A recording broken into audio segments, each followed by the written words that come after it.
Hey, what's up? It's Andy. Welcome back to my channel. The video you're about to see is a reading vlog. And I had the idea since The Beautiful by Renee Ahdieh recently came out that I wanted to see if YA vampires were back or not. And then I started feeling really nostalgic and wanted to read more vampire stuff, obviously. So then I decided to reread Twilight and Vampire Academy. Stick around to see what I thought about The Beautiful and watch me get nostalgic over old vampire books.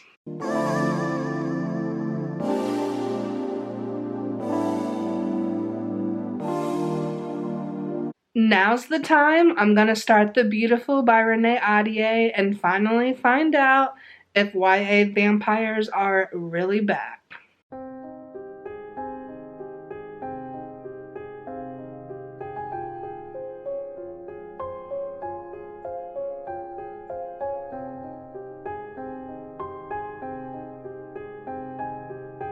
Change of location. I'm at my sister's house because I was watching my nephew.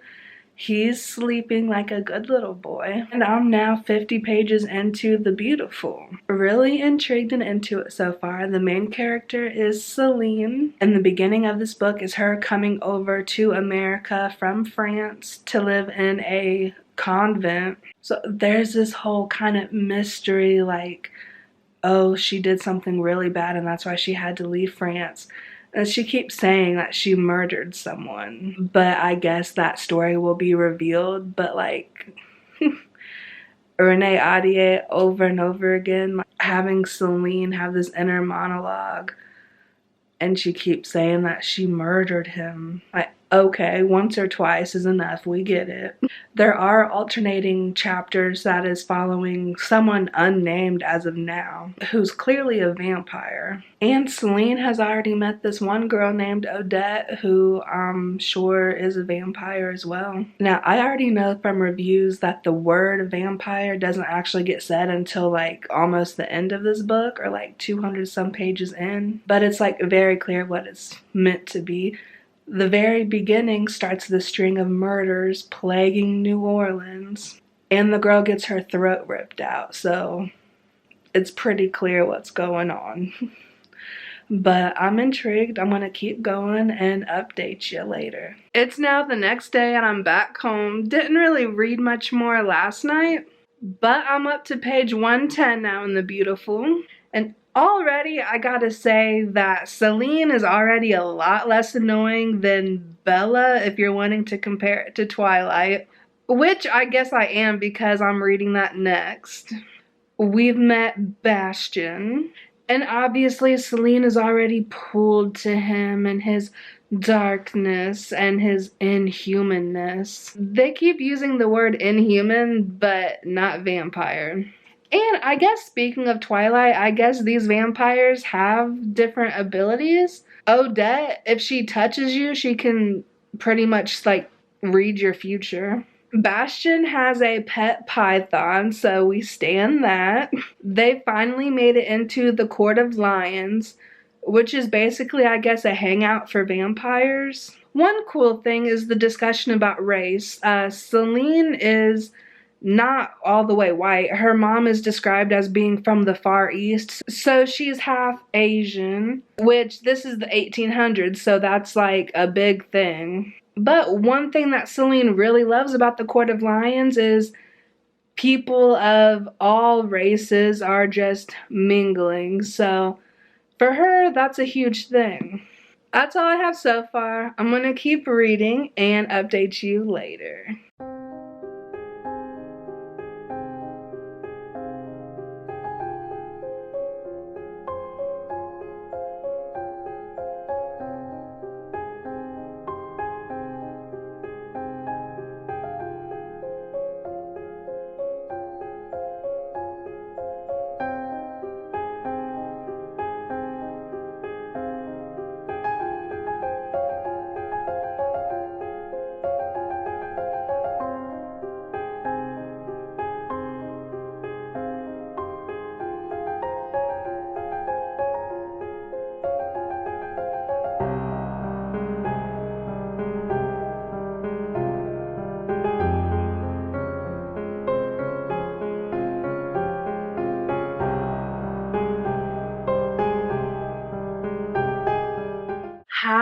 How are ya?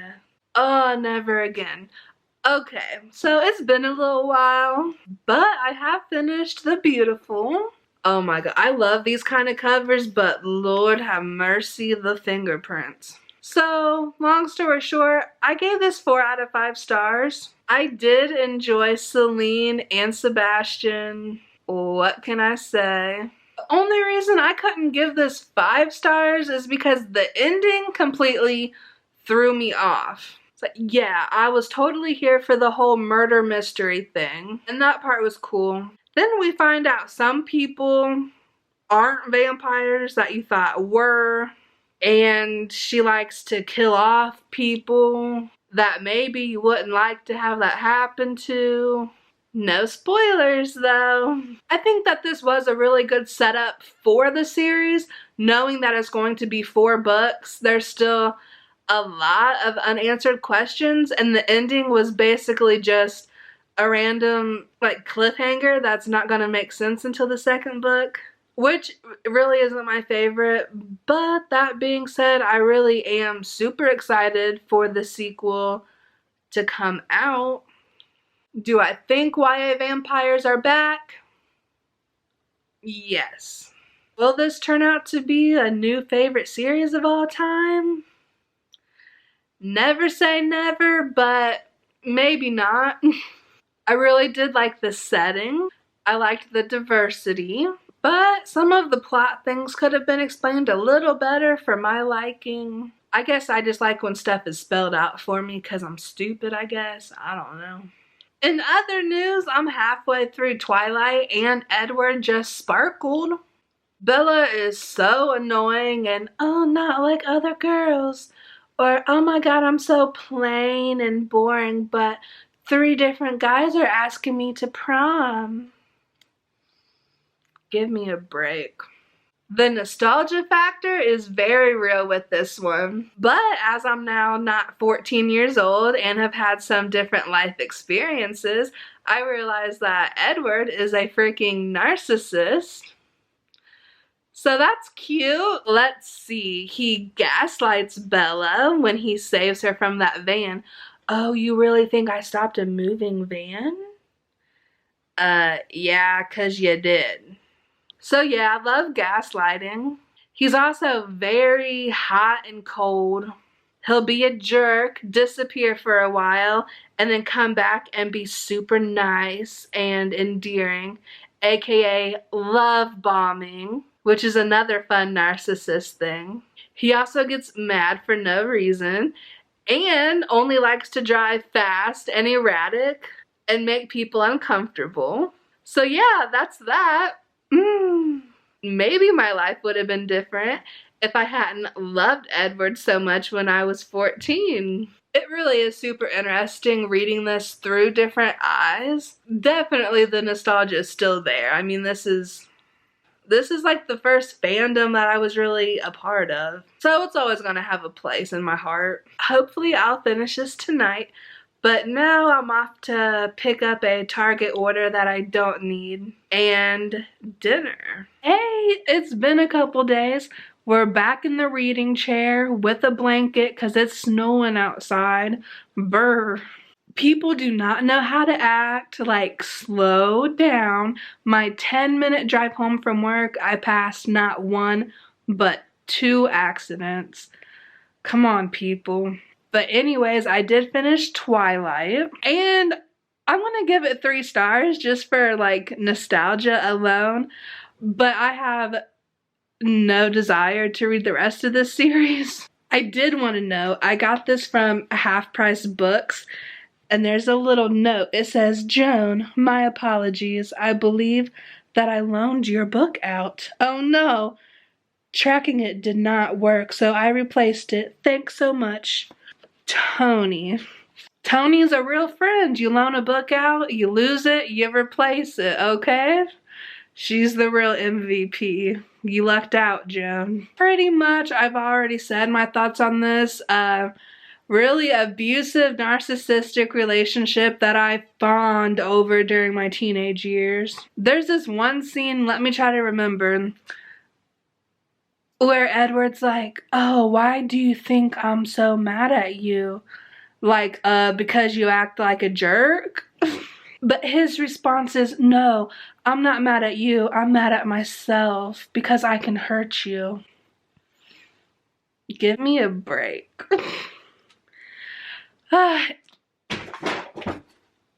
Anyways, on to bigger and better things. Vampire Academy. Oh my, like, I seriously forgot how much I love this series. And I am happy to report that it does hold up. So now I need to go read the whole rest of the series. I'm 60% in this book, chapter 14, page 188. Rose and Lissa's friendship is goals. And maybe Dimitri is where I got the whole hot for teacher thing because, hello. If you don't know this series, there's like different levels and types of vampires. There's the Moroi, who are like typical vampires, and they have like their own set of royalty or whatever. And Lissa is a Moroi princess. There are things called Strigoi, which are evil, like super unhuman type monster vampires. Then there's the Dampierres, who are pretty much, well, they're called guardians. They pretty much exist to protect the Moroi. Shout out to Rochelle Mead for like truly writing a series that can hold up. Like, Rose was ahead of her time. And this book tackles slut shaming, self-harm. And they're all trying to do their own thing, looking out for themselves. While they do have little, you know, relationships and all that, it's like a man doesn't define them, so, And honestly, if we're like really being serious, I don't know who I love more, like Rose or Dimitri. So good. Finishing this tonight, hopefully. So after the last clip that you saw, I did finish Vampire Academy.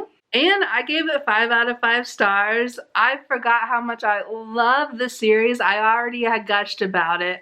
But one thing, like, okay, Rose and Dimitri, he is 7 years older than her. But I forget if it says how old Rose is. She's either 16 or 17. So, like, give it a couple years and it'll be okay. But when they were under that compulsion spell and then when Rose finds out, well, the spell wouldn't have worked if you guys weren't into each other anyway.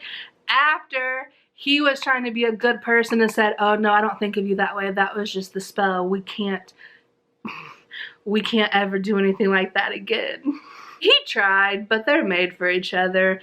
And I don't know, that might be wrong, but it's so right.